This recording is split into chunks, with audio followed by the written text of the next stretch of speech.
Nangyari ang kasalanan sa ilalim ng tahimik na bubong na puno ng lihim. Hello! Ako si Aling Luningning, 42 taong gulang. Isang simpleng babae mula sa bayan ng San Pablo, Laguna. Ikinasal ako kay Mang Carlos, isang OFW na matagal nang nagtatrabaho sa Middle East. 3 taon na siyang malayo sa amin kaya ako ang nag-aalaga sa aming bahay kasama si Mang Ruben, ang ama ni Carlos na nakatira sa amin matapos mamatay ang asawa niya. Siya ang haligi ng aming pamilya, isang matapang na karpintero na ngayoy tahimik na lamang sa aming piling. Sa umpisa, puno kami ng pag-asa sa bawat tawag ni Carlos mula sa abroad, mga pangakong babalik siya, mga pangarap na sabay naming aabutin. Ngunit habang lumilipas ang mga buwan, unti-unting nawala ang ingay ng mga salita. Napalitan ito ng katahimikan, isang malalim na katahimikan na nagdala ng lungkot sa aming tahanan. Sa bahay namin sa San Pablo, tahimik na naglalakad si Mang Ruben sa paligid, tila nagdadala ng bigat ng kanyang mga alaala at pag-iisa. Sa mga gabing walang tawag si Carlos, ako at si Mang Ruben ay nagiging magkausap sa pagitan ng mga sandali ng katahimikan. Pareho kaming may sugat sa puso, ako bilang isang misis na naghihintay, siya bilang isang ulilang ama na nag-iisa na lang sa mundo. Sa mga pagkakataong iyon, nasisilayan ko ang mga munting bagay na ginagawa niya para sa akin, tulad ng pag-aabot ng tsaa kapag ako'y may sakit o ang hindi pagtatanong kapag ako'y umiiyak, isang tahimik na suporta na hindi ko inaasahan. Ngunit sa ilalim ng mga payak na kilos na iyon, nagsimula ang isang lihim na mas malalim kaysa sa anumang aming inaakala. Habang lumalalim ang gabi sa aming munting bahay sa San Pablo, isang gabi na nawalan kami ng kuryente, nagbago ang lahat ng hindi inaasahan. Isang gabi na puno ng lungkot at pagod, at sa kabila ng aming katahimikan, biglang bumagsak ang mga pader na nagtatakip sa aming mga damdamin. Ang simpleng hapong iyon ay naging simula ng isang lihim na magbabago sa takbo ng aming buhay. Isang lihim na magbibigay daan sa isang matinding pagsubok na di ko kailanman inakala. Sa mga araw na iyon, ang tahimik na bahay namin sa San Pablo ay tila naging entablado ng mga damdaming matagal nang itinago. Ako, si Aling Luningning, ay nanatiling matatag sa araw-araw, nag-aasikaso ng mga gawain, at nag-aalaga ng aming tahanan habang si Mang Ruben naman ay tahimik na nagbabantay sa amin. Si Carlos, ang asawa ko, ay patuloy na nagtrabaho sa abroad, at bawat tawag niya noon ay puno ng mga pangakong babalik siya para sa amin. Ngunit habang tumatagal, ang mga tawag niya ay naging kakaunti, at ang mga salita ay tila naging malamig at malayo. Ang araw-araw na paghihintay ay unti-unting nagdulot ng lungkot sa puso ko. Sa bawat gabi na walang tawag si Carlos, ako ay nalulungkot ng labis. Sa mga gabing iyon, si Mang Ruben ang aking kasama sa hapagkainan. Ang kanyang tahimik na presensya ay nakapagbibigay ng kakaibang aliw. Parang siya lang ang naiintindihan ang bigat ng aking puso. Sa kabila ng aming pagitan, may isang hindi maipaliwanag na koneksyon na unti-unting nabubuo. Isa sa mga dahilan kung bakit nanatili si Mang Ruben sa amin ay dahil naulila siya nang mamatay ang kanyang asawa, ang ina ni Carlos. Sa loob ng 8 taon, nag-isa siyang namuhay sa probinsya. Kaya nang bumalik si Carlos mula sa abroad noong una, napagdesisyonan niyang dalhin si Mang Ruben sa Maynila para hindi na siya mag-isa. "Ikaw muna ang bahala kay Papa ha," sabi ni Carlos sa akin. Hindi ko naman tinanggihan ang responsibilidad na yon. Ngunit ang hindi ko inaasahan, sa pagdaan ng panahon, ang distansyang iyon ay unti-unting nabura. Sa bawat araw na lumilipas, naging mas malapit kami ni Mang Ruben. Minsan napansin ko kung paano niya pinipilit na alagaan ako. Kahit pa sa mga munting paraan tulad ng paghahanda ng tsaa kapag ako'y may migraine, o ang hindi niya pagtatanong kapag ako ay umiiyak. Sa mga sandaling iyon, ang kanyang mga mata ay puno ng pag-unawa, walang panghuhusga. Ngunit sa kabila ng lahat, may mga damdamin akong hindi maintindihan na unti-unting sumisilip sa puso ko. Hindi ko pa lubos na maipaliwanag, ngunit nararamdaman kong ang pagitan namin ay nagiging mabigat, isang bigat na hindi ko kayang itanggi o labanan. Sa isang gabi, habang walang kuryente sa aming bahay at pareho kaming pagod sa paghihintay kay Carlos, nangyari ang hindi inaasahan. Ang katahimikan sa sala ay naputol nang marahan siyang magsalita. "Iha, hindi ka ba nalulungkot?" Tanong niya habang nakatitig sa akin. Ang mga tanong na iyon ay tila mga patalim na pumapasok sa puso ko, ngunit sa kabila ng sakit, sumagot ako na, "Oo, nalulungkot po ako, pero wala akong ibang magawa kundi maghintay." Hindi ko man maintindihan ang ibig niyang sabihin, ramdam ko ang bigat ng kanyang mga mata na nakatingin sa akin. At doon nagsimula ang isang lihim na hindi ko inaasahan, ang simula ng isang kwento na magbabago sa lahat ng aking inaakala tungkol sa pamilya, pag-ibig at katapatan. Ngunit ang bawat hakbang ay puno ng pag-aalinlangan at pangamba. Sa gabing iyon, habang patuloy ang walang kuryenteng gabi sa aming bahay sa San Pablo, ang hangin ay malamig at tahimik, parang naghihintay sa isang pangyayaring hindi inaasahan. Ako, si Aling Luningning, ay naupo sa sala kasama si Mang Ruben, ang ama ni Carlos, na matagal nang nakatira sa amin simula nang mawala ang kanyang asawa. Pareho kaming pagod, ako sa paghihintay sa asawa kong si Carlos, siya naman sa pasanin ng kanyang pag-iisa. Habang tahimik kami, biglang bumagsak ang mga salitang hindi ko inasahan mula sa kanyang bibig. "Iha, hindi ka ba nalulungkot?" Mahina niyang tanong na parang nananabik sa isang sagot na hindi niya matanggap. Hindi ko alam kung nabasa niya ang mga iniisip ko sa gabing iyon, ngunit ang tanong niya ay nagdulot ng isang matinding alon sa puso ko. Sumagot ako ng may pag-aalinlangan, "Oo, nalulungkot po ako pero wala naman akong ibang magawa kundi maghintay sa pag-uwi ni Carlos." Hindi ko maintindihan ang sarili ko, bakit ako nagsalita ng ganito sa harap niya? Bakit parang siya lang ang naiintindihan ang bigat ng aking kalungkutan? Nang unti-unti niyang inabot ang baso ng tubig, naramdaman ko ang kanyang braso na dumikit sa akin. Ang init at katigasan ng kanyang balat ay tila nagpasigla ng isang damdamin na matagal ko nang tinatago. Sa isang iglap, narinig ko ang kanyang mahina ngunit matinding bulong sa aking tenga. "Aling Luningning, lalo kang gumaganda sa mga gabing ganito, tayo lang sa bahay." Parang huminto ang mundo ko sa sandaling iyon. Hindi ko alam kung paano sasagot, ngunit ang kanyang ngiti at marahang paghaplos sa aking kamay ay nagbigay ng kakaibang init na hindi ko kayang itanggi.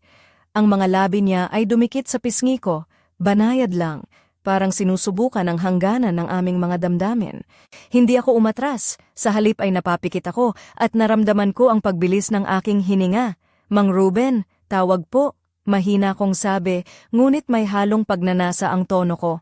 Lumapit pa siya ng mas malapit, hinawakan ng bewang ko ng mainit at matibay na kamay.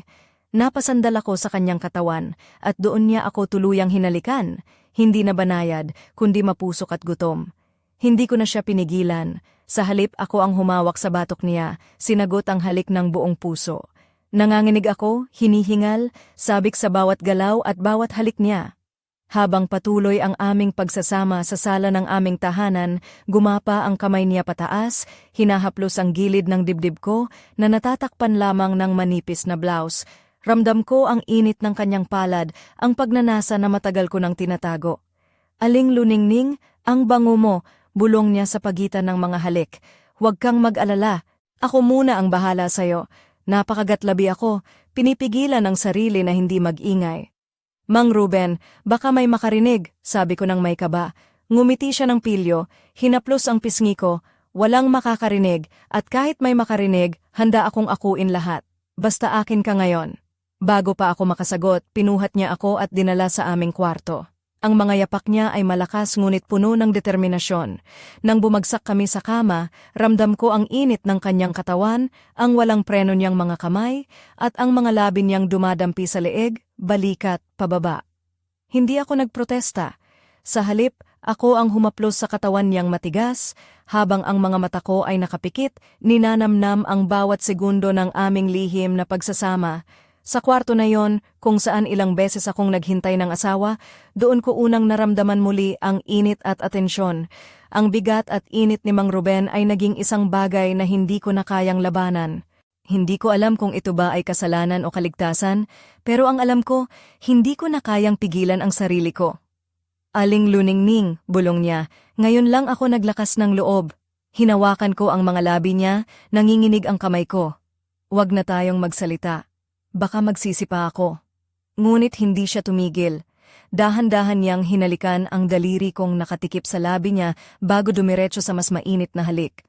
Napakapit ako sa batok niya, unti-unting nawawala ang lahat ng pag-aalinlangan. Ang mga halik niya ay gumapang mula sa labi ko pababa sa leeg, bawat dampi ay nagiiwan ng init na matagal ko nang nawalay sa aking buhay. Hindi ko maintindihan kung paano nangyari iyon, pero unti-unti nang bumigay ang lahat ng depensa ko sa gabing iyon. Habang hinihimas at hinahaplos ng mga kamay ni Mang Ruben, ang balat ko na matagal nang walang nakakaabot, pinapawi niya ang bawat lungkot at pangungulila na matagal kong pinasan. Ang blouse ko'y unti-unting inangat niya, dahan-dahan, para maramdaman ko ang bawat galaw ng kanyang mga palad na makapal, ngunit puno ng lambing. Ang init ng kanyang kamay ay tila isang apoy na nagpapainit sa akin mula sa loob, na nagsasabing sa kabila ng lahat ng sakit at pagkabigo, may buhay na muling nagsisilab sa akin.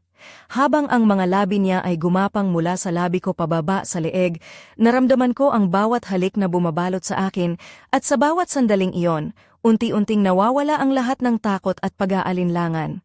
Hindi ko naalintana ang mga mundo sa labas ng kwarto, ang mga pangakong nabigo, ang asawa kong nasa malayo, ang mga mata ng pamilya na hindi na makikita pa ang tunay na nangyayari sa bahay namin.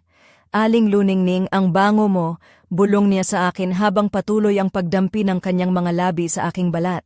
Huwag kang mag-alala, ako muna ang bahala sa'yo. Ang kanyang mga salita ay tila pangakong hindi na ako iiwanan kahit nasa gitna ng lahat ng unos na naghihintay sa amin. Napakapit ako sa batok niya, hinihingal, nanginginig sa bawat galaw, sa bawat halik. Hindi na ako nagprotesta. Sa halip, ako ang humaplos sa katawan niyang matigas, na tila binubuo ang isang mundo na para lang sa amin dalawa. Ang mga mata ko ay nakapikit, at sa dilim ng kwarto, naramdaman ko ang init ng kanyang katawan, ang bigat ng kanyang presensya, at ang tamis ng isang lihim na hindi ko inaasahan. Sa paglipas ng gabi, habang patuloy ang aming pagsasama, ang mga pangarap na matagal ko nang inakala na mawawala na ay unti-unting bumalik. Ngunit kasabay nito, ang takot at pangamba ay nagsimulang gumapang sa aking puso. Paano kung malaman ito ni Carlos? Ano ang magiging kapalaran ng pamilya namin? Ang mga tanong na ito ay nagdulot ng isang mabigat na anino sa kaligayahan ng gabing iyon. Sa kabila ng lahat, naramdaman ko sa mga sandaling iyon na si Mang Ruben ay hindi lamang isang ama ng asawa ko, kundi isang tao na handang maging sandigan ko sa gitna ng unos. Ngunit ang lihim na ito ay parang apoy na unti-unting lumalago, handang sumunog sa lahat ng bagay na aking pinanghahawakan. Hindi ko na alam kung saan ako patutungo mula dito, ngunit isang bagay ang sigurado. Ang gabing iyon ay nagbukas ng pinto sa isang bagong mundo na puno ng pag-asa, ngunit puno rin ng mga panganib at pagsubok. At sa puso ko, naramdaman ko na hindi na ito simpleng lihim lamang, kundi isang simula ng isang kwento na magbabago ng lahat ng aking inaakala tungkol sa buhay, pag-ibig, at katapatan. Habang umaga na sa aming bahay sa San Pablo, ang init ng araw ay unti-unting sumisilip sa mga bintana, ngunit ang loob ng aking puso ay nanatiling malamig at puno ng pag-aalinlangan. Ako si Aling Luningning, isang babae na ngayon ay nasa gitna ng isang lihim na hindi ko inaasahang magbabagsak sa akin ng ganito. Ang mga nangyari kagabi ay hindi na basta isang pagkakamali, naging simula ito ng isang bagyong hindi ko alam kung paano haharapin. Pagmulat ko ng mga mata, naramdaman ko ang bigat ng aking puso sa bawat paghinga. Si Mang Ruben ay tahimik lamang sa tabi ko, tila hindi rin makapaniwala sa nangyari. Ang aming mga mata ay nagtagpo, puno ng damdamin na hindi na maitatago. Ngunit sa kabila ng init ng gabing iyon, ramdam ko ang lamig ng katotohanan, ang pag-ibig na dapat ay para lamang kay Carlos, ang aking asawa na nasa malayo. Hindi ko maiwasang mag-isip kung paano nagsimula ang lahat ng ito. Ang mga araw na puno ng katahimikan, ang mga gabi na walang tawag, ang mga sandaling si Mang Ruben ang tanging kasama ko. Ang simpleng pag-aalaga na dati ay puno ng respeto ay unti-unting naging isang lihim na nagbabanta sa lahat ng aking pinanghahawakan. Sa araw na iyon, sinubukan kong balikan ang dati kong buhay, ang pagiging mabuting asawa, ang pagiging ina, ang pagiging anak sa isang pamilyang may dangal. Ngunit ang mga alaala ng gabi ay hindi ako pinakawalan. Ang halik ni Mang Ruben, ang init ng kanyang mga kamay, ang mga bulong sa dilim, lahat ay nagiiwan ng bakas na hindi madaling burahin. Habang nag-aalmusal kami ng tahimik, napansin ko ang mga maliliit na kilos ni Mang Ruben. Ang pag-aalaga sa akin na tila ba walang nangyari, ang mga titig na puno ng pangako at pag-aalala. Ngunit sa kabila ng lahat may isang bagay na malinaw. Ang lihim namin ay nagdulot ng isang hadlang na mahirap tawirin. Hindi ko alam kung paano ko sasabihin kay Carlos ang nangyari. Paano ko ipapaliwanag ang pagbubuntis na hindi niya inaasahan? Ang kasalanan na hindi ko kayang itago, ngunit ayokong sirain ang pamilya namin? Ang mga tanong na ito ay nagdulot ng isang mabigat na pasanin sa aking dibdib. Sa mga sumunod na araw, pilit kong tinakasan ang katotohanan. Maaga akong pumapasok sa trabaho, gabi na lang ako umuuwi, at pinupuno ko ang oras ng pagod para hindi maramdaman ang bigat ng damdamin. Ngunit kahit gaano ko pa ito pilitin, may mga sandaling nagkakasalubong ang aming mga mata ni Mang Ruben, at doon ko nararamdaman ang init ng hiya at ang apoy ng damdamin na hindi ko dapat angkinin. Habang patuloy ang paglayo ni Carlos, madalang na ang mga tawag at ang mga usapan ay puro problema sa trabaho na lamang. Nawalan na ng lambing at ng mga pangakong dati naming pinanghahawakan. Sa bawat putol ng tawanan namin, mas lalo akong nasasaktan sa loob. Sa isang gabi, nilagnat si Mang Ruben dahil naulanan siya sa pag-uwi. Ako ang nag-alaga, ako ang nagpunas ng kanyang noo, ako ang nagbantay sa kanya buong gabi. Sa gitna ng pag-aalaga ko sa kanya, bumalik ang distansyang pilit kong binura. Ang mga sandaling iyon ay muling nagpaalala sa akin ng aming lihim. Hindi ko na idedetalye kung paano muling nauwi sa pag-uulit, ngunit alam kong mali ang nangyayari. Pero hindi na kami umatras. Pareho naming alam ang apoy na nilalaro namin, pero pareho rin kaming nanatiling tahimik. Sa bawat pag-uulit, mas bumibigat ang konsensya ko.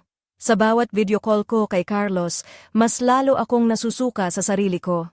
Naging dalawang buhay ang aking ginagalawan, ang misis na naghihintay at ang babaeng naligaw sa gitna ng lungkot. Sinubukan kong huminto, sinubukan kong lumayo, ngunit paano ka lalayo sa isang taong kasama mo sa iisang bubong?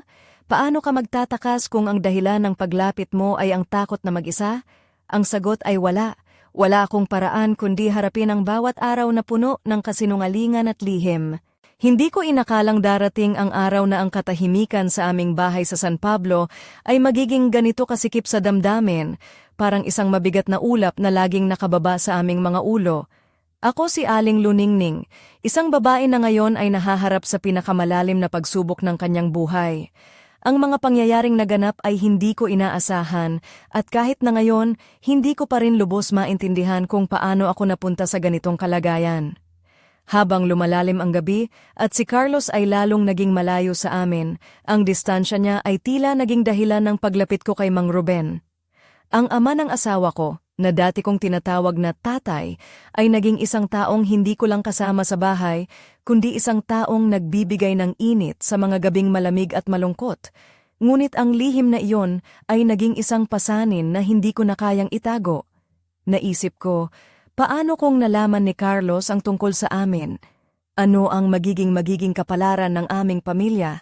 Sa bawat tawag na madalang na, ang mga salita niya ay puno ng problema sa trabaho, wala na ang mga miss na miss kita na dati kong inaasam. Ang pag-ibig na dati naming pinanghahawakan ay unti-unting naglaho at napalitan ng mga tanong na walang sagot. Sa mga sandaling iyon, ako ay napuno ng takot at kalituhan. Paano ko haharapin ang asawa kong minamahal? Paano ko ipapaliwanag ang lihim na nagbabanta sa aming buhay? Ang mga tanong na ito ay nagdulot ng isang mabigat na sakit sa puso ko. Isa pang gabi, nilagnat si Mang Ruben dahil naulanan siya. Ako ang nag-alaga sa kanya, ako ang nagpunas ng kanyang noo, ako ang nagbantay buong gabi habang siya'y nanganginig sa lamig ng sakit. Sa gitna ng kanyang pag-aalala, bumalik muli ang distansyang pilit kong binura sa aming relasyon. Hindi ko na idedetalye kung paano muling nauwi sa aming lihim na pagsasama. Alam kong mali ang ginagawa namin, ngunit hindi na kami umatras. Pareho naming alam na nilalaro namin ang apoy, ngunit pareho rin kaming nanatiling tahimik. Sa bawat pag-uulit ng aming lihim, ang bigat ng konsensya ko ay lalong tumitindi. Sa tuwing nag-uusap kami ni Carlos sa video call, lalo akong nahihiya sa sarili ko at nasisindak sa aking mga ginawa. Naging dalawang buhay ang aking ginagalawan, ang misis na naghihintay sa malayo, at ang babaeng naliligaw sa gitna ng lungkot at pangungulila. Sinubukan kong huminto, sinubukan kong lumayo. Ngunit paano ka lalayo sa isang taong kasama mo sa iisang bubong? Paano ka magtatakas kung ang dahilan ng paglapit mo ay ang takot na mag-isa? Sa mga tanong na ito, natagpuan ko ang aking sarili na parang napako sa isang sitwasyon na hindi ko na kayang kontrolin. Hindi ko alam kung gaano patatagal ang lihim namin ni Mang Ruben, ngunit ang tanging alam ko ay unti-unti na akong nagiging komportable sa presensya niya. Sa mga pagkakataong kami lang ang magkasama, hindi na niya ako tinuturing na misis ng anak niya, kundi parang ako ang naging asawa niya. Hindi ko lubos akalain na sa edad niya, kaya pa niyang makipagsabayan sa akin, at siguro dahil doon, hindi ko na rin siya kayang tanggihan. Dahil sa bawat gabi, na walang tawag si Carlos, si Mang Ruben ang naroon para sa akin. Hanggang sa isang umaga, nakaramdam ako ng kakaibang pakiramdam, isang pagduduwal na hindi ko maipaliwanag. Pinagsawalang bahala ko muna, iniisip na pagod lang yon. Ngunit habang tumatagal, lalo itong lumalala, tuwing umaga at gabi, palaging sumasakit ang tiyan ko at may kasamang pagsusuka. Doon ko naisip na hindi lang ito pagod, hindi pa pala ako dinadatnan. 2 buwan nang lumilipas at unti-unti na akong kinakabahan sa posibilidad na may bunga ang lihim namin ni Mang Ruben. Ayokong isipin niyon, ngunit hindi ko maiwasan ang takot na baka totoo na. Hindi kami gumagamit ng proteksyon at ang panganib ay nasa harap ko na. Hindi ko na napigilan ang sarili ko. Isinulat ko kay Mang Ruben ang aking kutob. Kinabukasan, bumili siya ng pregnancy test. Nang mangyari iyon, nanginginig ako sa banyo habang hinihintay ang resulta. Ilang minuto ang lumipas at lumabas ang 2 pulang guhit. Buntis ako. Sa unang sandali, ang tanging pumapasok sa isip ko ay si Carlos. Ang asawa kong nasa ibang bansa, ang legal na asawa ko sa papel, ngunit matagal nang wala sa mga gabi at mga yakap ko. Paano ko sasabihin sa kanya? Paano ko ipapaliwanag na ang batang dinadala ko ay bunga ng isang kasalanan? Hindi lang basta pagtataksil, kundi pagkawasak ng isang buong pamilya. Hindi ko napigilan ang pag-iyak nang makita ni Mang Ruben ang resulta. Dali-dali siyang pumasok sa banyo at niyakap ako ng mahigpit. "Iha, ayos ka lang ba?" Tanong niya na puno ng pangamba. "Mang Ruben, paano na ito? Buntis ako. Paano si Carlos?" Ang mga salitang lumalabas sa aking bibig ay puno ng takot at kalituhan. "Kumalma ka muna, Luningning. Nandito ako, tutulungan kita." Ang sagot niya ay puno ng katiyakan, ngunit sa puso ko ay naglalaban ang pag-asa at pangamba. "Pero paano po si Carlos? Masisira ang pamilya natin kapag nalaman niya ito." Ang sagot ko ay puno ng pag-aalala. "Mag-iisip tayo ng paraan. Huwag kang mag-alala. Tumahan ka na. Masama sa baby ang ma-stress." Ang mga salita ni Mang Ruben ay parang isang ilaw sa dilim ng aking takot. Ngunit kahit ganoon, hindi ko mapigilan ang pag-iyak. Dahil alam kong kasalanan ko ito, isang mapusok na desisyon na ngayon ay may dalang mabigat na kahihinatnan. Tama nga sila, ang pagsisisi ay laging nasa huli. Hindi ko inakala na ang lihim na aming tinatago ni Mang Ruben ay maghuhudyat ng isang unos na hindi ko kayang pigilan. Sa kabila ng aming panata na itago ang pagbubuntis ko kay Carlos, ramdam ko ang bigat ng bawat araw na lumilipas. Ang takot sa kinabukasan ay parang isang anino na sumusunod sa akin kahit saan ako magpunta. Ngunit higit pa doon, may isang bagay na mas matindi, ang pag-aalala na baka ang lihim na ito ang tuluyang sumira sa aming pamilya. Isang umaga, habang abala ako sa paghahanda ng almusal, may malakas na pagkatok sa pintuan. Nang buksan ko, nagulat ako nang makita si Carlos na nakatayo sa harap ko, dala ang mga gamit at may dalang pagod na mukha na tila naglalaman ng mga hindi matatag na damdamin. Hindi siya nagbigay ng pasabi sa kanyang pag-uwi, isang sorpresa raw ito para sa amin, ngunit siya rin ang nasorpresa sa kanyang nakita. Ang kanyang mga mata ay nanlaki sa pagkabigla nang makita ang umbok ng aking tiyan na kahit anong sikretong pagtatago ay halatang halata na. "Aling Luningning, anong ibig sabihin nito?" Tanong niya nang may galit at pagkalito. "Carlos, magpapaliwanag ako." Ang tugon ko ay puno ng pangamba. Ngunit kahit anong pilit kong ipaliwanag, tila hindi niya matanggap ang katotohanan.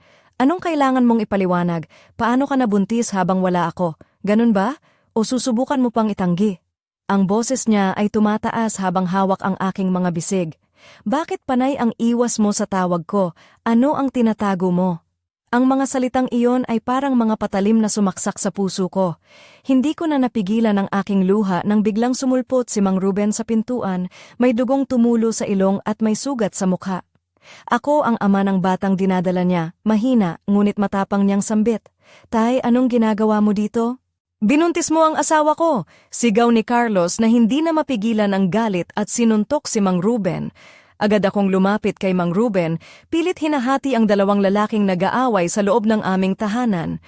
Ano ba to? Hindi nyo ba naisip kung ano ang pinaghirapan ko sa abroad? Hindi nyo ba naisip ang pamilya natin? Ang kapal ng mukha nyo! Ang mga salita ko ay puno ng puot at pagkadismaya sa dalawang taong minahal ko noon. Si Carlos ay puno ng galit, hindi na niya ako tiningnan kundi si Mang Ruben. Huwag mo akong hawakan, Luningning, baka hindi na kita matantya. Ang kanyang mga salita ay malamig at puno ng pagkamuhi. Sa tingin niya, wala na akong karapatan sa pagiging asawa niya. Wala nang awa, wala nang babalikan. Patawarin mo ako, mahal. Ang hiling ni Mang Ruben ay puno ng pagsisisi, ngunit sa puso ni Carlos ay hindi na ito sapat upang mapawi ang sakit. Patawarin? Sa tingin mo ganun lang kadali patawarin ang kasalanan niyo? Ang sagot ni Carlos ay punong-puno ng galit na hindi ko malilimutan. Sa lahat ng lalaki, sa tatay ko pa talaga? Hindi ka ba nag-isip? Ganyan ka ba talaga karubok? Ang kanyang mga salita ay parang kidlat na tumama sa aking puso. Lumalabas kayo, malabong utos ko yan? Utos ni Carlos na para bang siya na ang hari ng aming tahanan. Sa gabing iyon, dala ang isang maleta, isang sugatang lalaking dati kong tinawag na ama sa batas, at isang babaeng may dalang lihim na buhay. Kami ay pinalayas mula sa tahanan. Doon ko unang naramdaman ang tunay na kahulugan ng pagkawala, ang sabay-sabay na pagbura ng lahat ng tinawag kong tahanan, ng lahat ng pinagkakatiwalaan ko. Isang babae na may kasalanang dala, na may batang dinadala sa kanyang sinapupunan, na iniwanan ng mundong dati niyang kinilala. Sa pag-alis namin ni Mang Ruben, dala ko ang isang puso na durog at isang kaluluwa na nalugmok. Ngunit sa kabila ng lahat, may isang tanong na patuloy na bumabalot sa aking isipan. Paano ko ipapaliwanag sa anak ko balang araw kung paano siya nabuo? At higit pa doon, paano ko ipapaliwanag sa sarili ko ang bigat ng kasalanang ito na kailanmay hindi ko inakala na aking haharapin?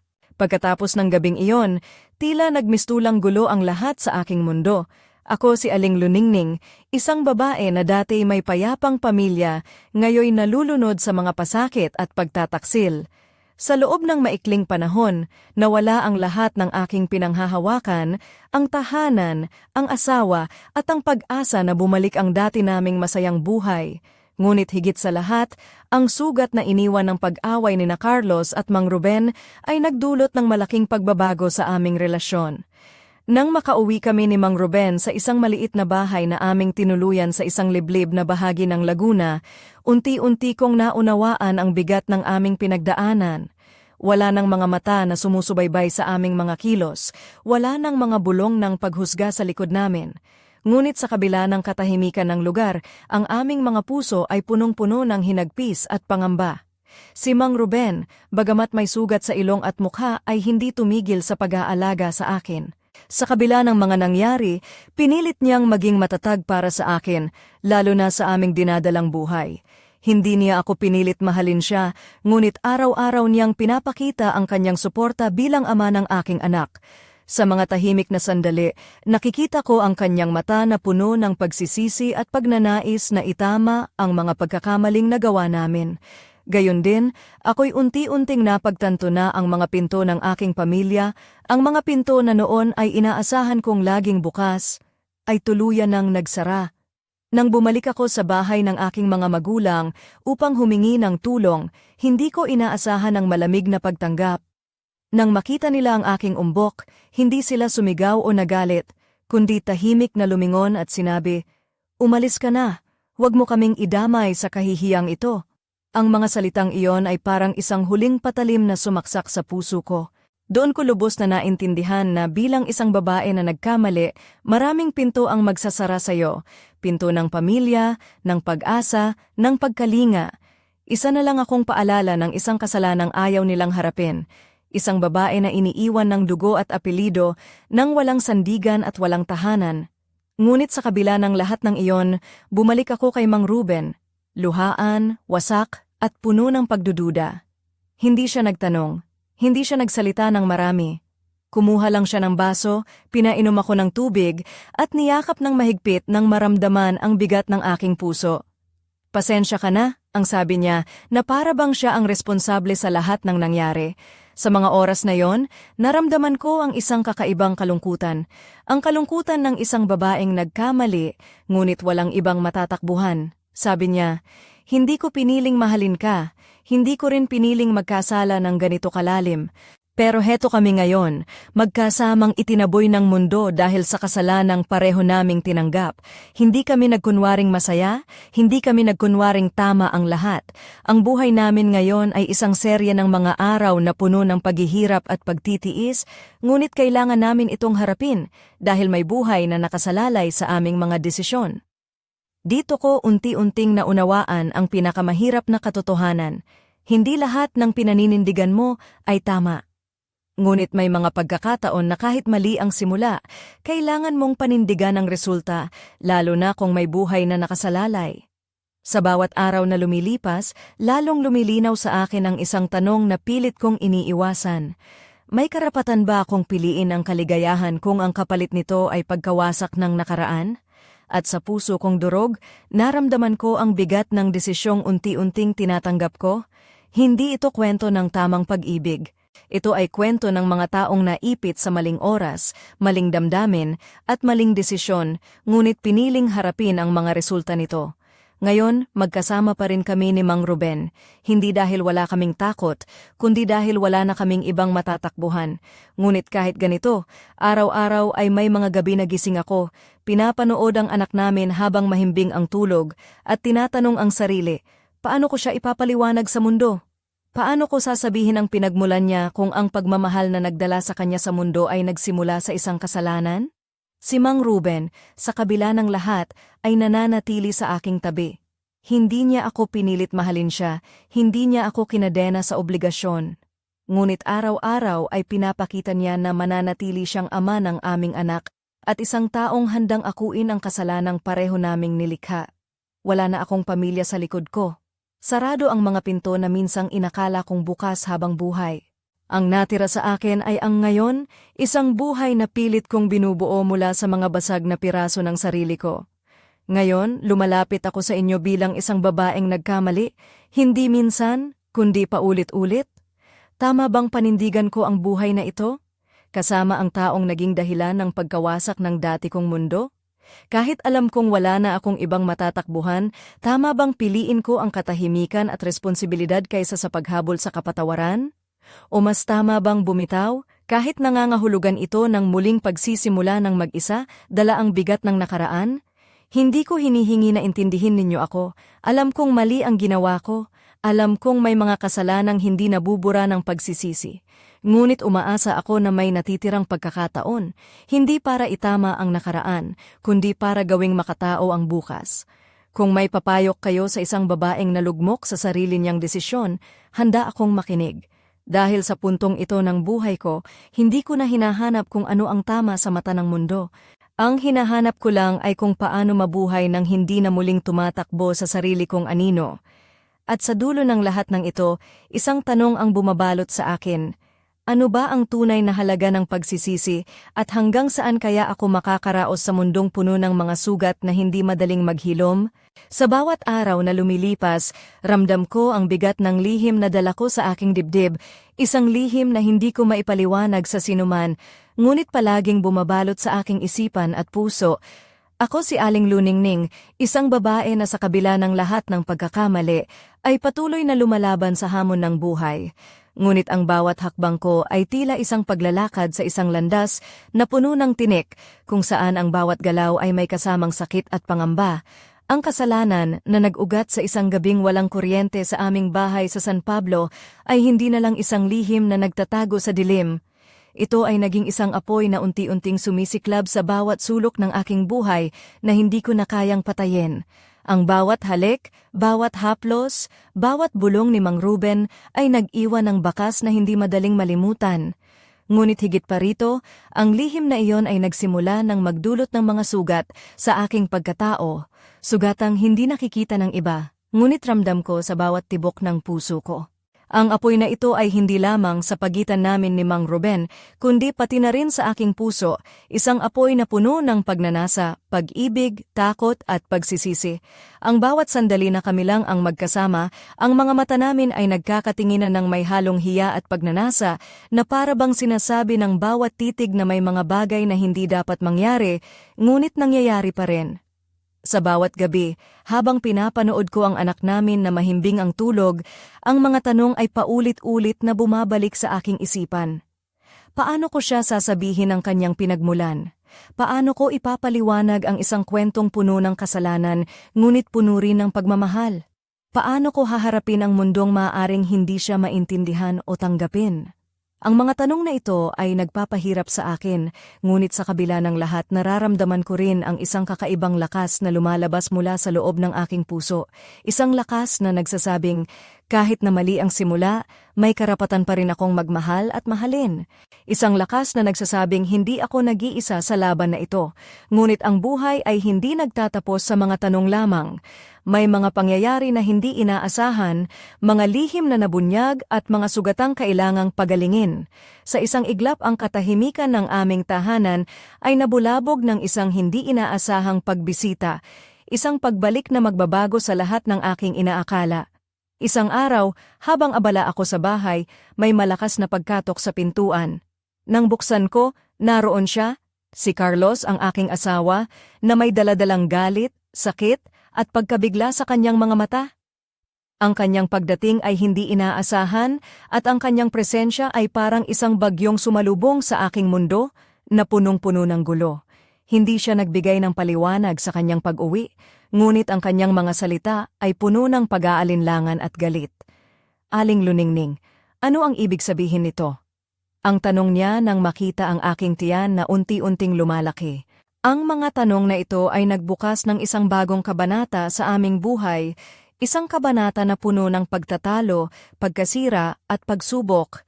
Hindi ko maipaliwanag ang mga nangyari sa kanya, hindi ko rin alam kung paano ko haharapin ang mga susunod na araw. Ang aming tahanan ay naging isang entablado ng mga emosyon, galit, lungkot, pagkabigo, at minsan ay pag-asa. Ngunit sa kabila ng lahat, ang lihim na ito ay nagbukas ng mga sugat na mahirap paghilumin. Sa bawat araw na lumilipas, ang kasalanan ay nagiging mas mabigat, ang mga sugat ay lalong lumalalim, at ang mga tanong ay mas tumitindi. Ngunit sa kabila ng lahat ng ito, isang bagay ang malinaw, ang buhay ay hindi laging patas, at ang pag-ibig ay hindi laging sapat upang pagtagumpayan ang lahat. Ngayon, habang nakatayo ako sa gitna ng unos na ito, hindi ko alam kung saan ako patutungo. Ang tanging alam ko ay ang lihim na ito ay magbabago ng lahat, at ang aking buhay ay hindi na magiging katulad ng dati. Ang aking kwento ay hindi pa tapos, at ang mga susunod na kabanata ay puno ng mga tanong na kailangang sagutin. At sa kabila ng lahat, isang tanong ang patuloy na bumabalot sa aking isipan, hanggang saan ako makakaligtas sa apoy na ito, at ano ang magiging kapalaran ng aking puso sa gitna ng unos na ito? Ang gabi ay bumalot sa amin, pero ang puso ko ay parang apoy na hindi mapatay, naglalagablab sa bawat pintig at bawat hininga. Ako si Aling Luningning, isang babaeng naglakbay sa landas ng kasalanan at pagsisisi, isang babaeng nahulog sa bitag ng lihim na hindi niya inaasahan, at ngayon ay naghaharap sa pinakamadilim na bahagi ng kanyang buhay. Si Carlos, ang asawa kong matagal nang nasa ibang bansa, ay bumalik ng walang babala.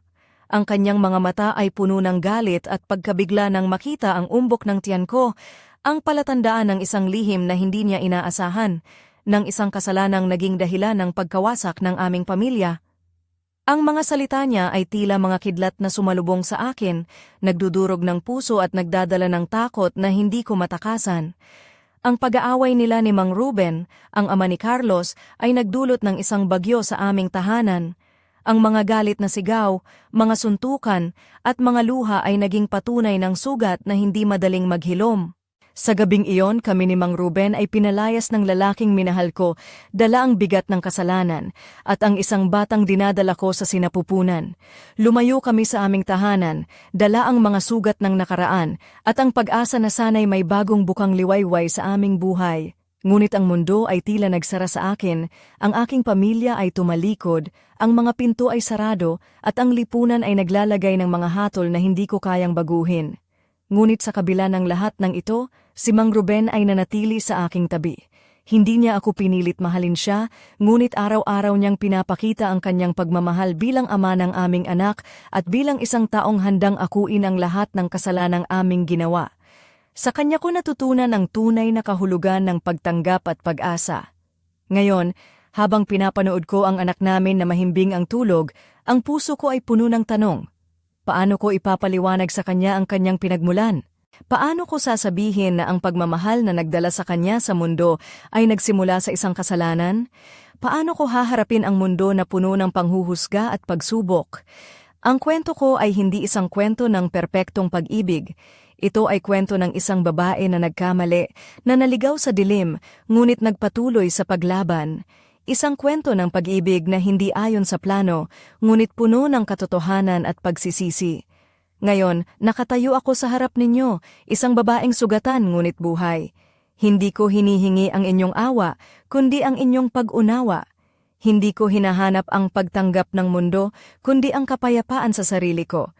At habang ang gabi ay patuloy na bumabalot, may isang lihim pa rin na nagtatago sa dilim, isang lihim na maaaring magbago ng lahat sa susunod na kabanata ng aking buhay, isang lihim na kailangang harapin kahit na ang daan patungo rito ay puno ng mga pangamba at pagdududa. Ano kaya ang magiging kapalaran namin ni Mang Ruben? Paano namin haharapin ang bukas na puno ng mga tanong at pagsubok? At higit sa lahat, paano ko ipapaliwanag sa anak namin ang kwento ng aming buhay, isang kwento ng kasalanan, pagsisisi, at pag-asa? Ang sagot sa mga tanong na ito ay nasa hinaharap, isang hinaharap na puno ng misteryo at pag-asa. At sa puntong ito, ang tanging magagawa ko ay maghintay, magsikap, at magdasal na sana'y may liwanag pa sa dulo ng madilim na lagusan na tinatahak ko ngayon.